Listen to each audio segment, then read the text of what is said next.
That gives me the perfect segue to come to Parmesh. Parmesh, I haven't read your book, but I read the critique on the book. That's always a good place. But maybe I should ask you to share your thoughts.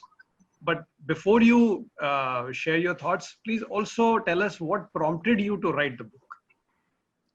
So sure, thanks Suresh, and it's really nice to be with everyone else. Manisha, Padmaja, Pallavi, Deepak, Hari. I love, each of you. I love the work that you all are doing in your organizations, and I really love the CEO lounge tables. I'm kind of blocking my calendars for future conversations as well. So thank you for doing this, and to everyone. We have more than 100 people attending as well, so thank you so much. I wrote the book for a bunch of reasons. First, I haven't been out in corporate India, and I really, especially after these multiple verdicts, right? We had a 2009 Delhi High Court verdict that was pro-LGBTQ. We had a ridiculous 2013 verdict, which reversed this 2009 verdict. Then we had a we had a NALSA judgment of 2014, rights to privacy of 2017, and finally this 2018 Supreme Court verdict, which decriminalized being LGBTQ in India. And while looking at this change, I was also witnessing both within my own company, as well as in so many companies all around us, a real impetus towards including LGBTQ individuals. So I wrote the book, honestly, to chronicle my own journey, some of the work that we've done, and recognize the incredible work which is already happening all around us in so many Indian companies, irrespective of the trajectory, of these cases in the courts, and share some of the incredible stories of change. Because I think for all of us who are practicing DNI, we use two broad methods of persuasion, because that's where it is, right? Pallavi said earlier, we're still in very early stages. Manisha said this as well. One is we use statistics and numbers, which are very hard to find in our country. But even then, so for example, in my book, I say, the LGBTQ economy in India is about $200 billion. The cost of homophobia, according to the World Bank, is $32 billion, and so on.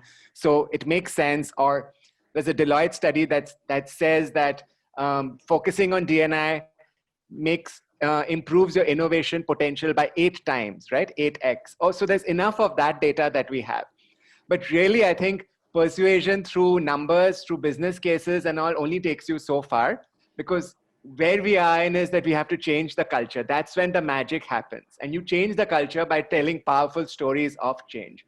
So I wrote the book also to chronicle some of these incredible stories, like Anubhuti, a friend at Tata Steel who transitioned in Jamshedpur with Tata Steel's support, and who has now become an incredible champion. Anubhuti's photograph hangs in the Tata headquarters right below JRD Tata's photograph as a change agent. Or Mohul, this incredible trans man at the Lalit group. The Lalit, Mohul was one of the first people to avail of the Lalit group gender affirmation benefits, and transitioned while at Lalit, has now become such an incredible champion, an incredible employee, an incredible advocate. So to tell some of these stories, including my own, to show people how really when you include, you create win-win scenarios, right? You make more money, you are more innovative, you attract the best talent. So I don't see why anyone would choose to exclude when everything out there is telling you.